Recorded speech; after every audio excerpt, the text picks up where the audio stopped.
পুরুলিয়ায় ঘটল নারকীয় হত্যাকাণ্ড। বিবাহ বহির্ভূত সম্পর্কের জেরে খুন করা হয় বাঘমুন্ডির কাজল মাছুয়ার বয়স 25 ও তার বোন রাধা মাছুয়ার বয়স 13 এবং মেয়ে রাখি মাছুয়ার বয়স 8। প্রমাণ লোপাটের জন্য তিনজনের দেহ ফেলে দেওয়া হয় রেল লাইনে। রবিবার গভীর রাতে দক্ষিণ পূর্ব রেলের মুড়ি চান্ডিল শাখার সুইসার রেল স্টেশন সংলগ্ন এলাকায় রেল লাইনের মধ্যে শায়িত অবস্থায় তিনজনের দেহ উদ্ধার হয়। ঘটনার পর জিআরপি ও জেলা পুলিশের যৌথ তদন্তে মাত্র 48 ঘন্টার মধ্যেই ধরা পড়ে দুই অভিযুক্ত।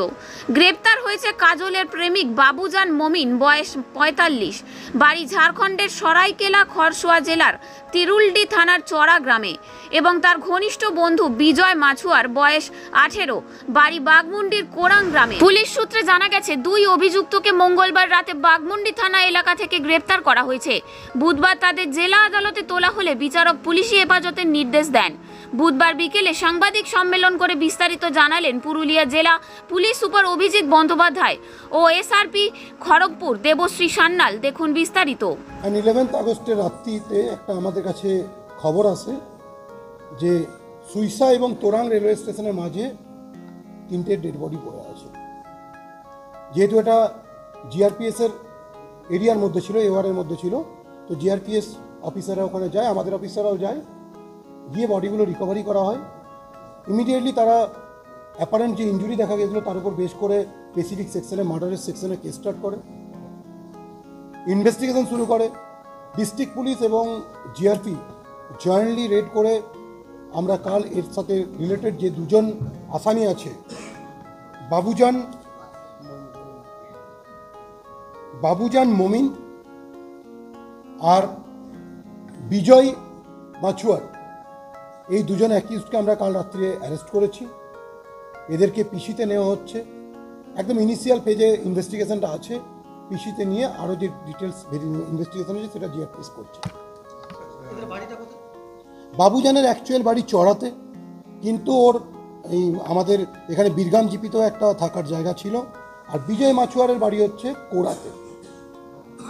ইনভেস্টিগেশন রিলেটেড যে ডিটেলস আছে সেটা ইনভেস্টিগেশনটা জিআরপিএস করছেন। এখানে এসআরপি খড়গপুর ম্যাডামও আছেন, উনি বাকি ইনভেস্টিগেশন পার্টটা আমাদেরকে ব্রিফ করবেন। 10 তারিখ রাত্রিবেলায়, অ্যাকচুয়ালি 10-11 মিডনাইটে আমরা যখন খবরটা পেলাম, খবরটা আমরা প্রথম পেলাম হচ্ছে সুইসার রেল স্টেশনের যিনি এসএমআর, তার থেকে প্রথম খবরটা আমরা পাই, রেলওয়ে মেমো পাই যে 3টে ফিমেল বডি রেলওয়ে ট্র্যাকের ওপরে পড়ে আছে। তো তারপরে এই খবর পাওয়ার পরে যেরকম জেলা পুলিশ গেছিলো সেরকম পুরুলিয়া জিআরপিএস থেকেও অফিসাররা যায় ওখানে। তো সেটার উপরে ভিত্তি করে যখন সুরথাল ইনকোয়েস্ট যখন করা হচ্ছিল তখন দেখা যায় যে তাদের কিন্তু মানে যে ইঞ্জুরিটা আছে সেটা শুধুমাত্র রেলওয়েজ ইঞ্জুরিজ নয়। তো ন্যাচারালি তারপরে আমরা একটা সুমোটো কমপ্লেন্টে, যেহেতু তখনও ওগুলো আননোন ডেড বডিজ ছিল, সুমোটো কমপ্লেন্টে আমরা মার্ডার কেসই স্টার্ট করেছিলাম। মার্ডার কেস এবং তার সাথে প্রমাণ লোপাট এবং কমন ইন্টেনশন, এইরকম ধারা দিয়ে আমরা একটা মার্ডার কেস স্টার্ট করেছিলাম। পরের দিন সকালবেলায় জেলা পুলিশের তৎপরতায় এবং আমাদের অফিসারদের তৎপরতাতে আমরা ওরা যে আননোন ডেড বডিজগুলো ছিল সেগুলোকে নোন হয়ে যায়। আমরা ইনভেস্টিগেশনে দেখতে পাই কাজল মাছুয়ার এবং আরও দুজন মাইনর, একজনের বয়স 13-14 এবং একজনের বয়স 7। তারপরে এদেরকে পোস্টমর্টম করানো হয় এবং ওনাদের বাড়ির লোকের সামনে ওনাদেরকে বডিগুলো হ্যান্ডওভার করা হয় এবং ওনারা ওনাদের কাজগুলো করেছেন।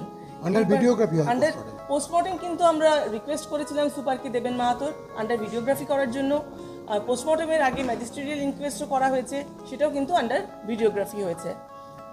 কালকে যেরকম আপনারা শুনলেন দুজন আসামি গ্রেপ্তার হয়েছেন, যার মধ্যে একজনের নাম বাবুজান এবং আরও একজনের নাম আছে বিজয় মাছুয়ার। এই দুজনেই যে মার্ডারের সাথে এদের কি সম্পর্ক রয়েছে এবং এদের কি পূর্ব পরিচিতরা ছিল, কিভাবে মার্ডারটা হয়েছে? দেখুন, এখন ইনভেস্টিগেশন ভীষণ ইনিশিয়াল স্টেজে রয়েছে, তবে confessional statement of the accused persons যেটা আমরা পাচ্ছি সেটাতে বাবুজান এবং কাজল, অর্থাৎ যে 25 বছরের ভদ্রমহিলা যিনি মারা গেছেন, তিনি এবং বাবুজান কিন্তু আগের থেকে পূর্ব পরিচিত ছিলেন। ওদের মধ্যে একটা ইলিসিট, একটা কি বলবো, বিবাহ বহির্ভূত একটা সম্পর্ক ছিল।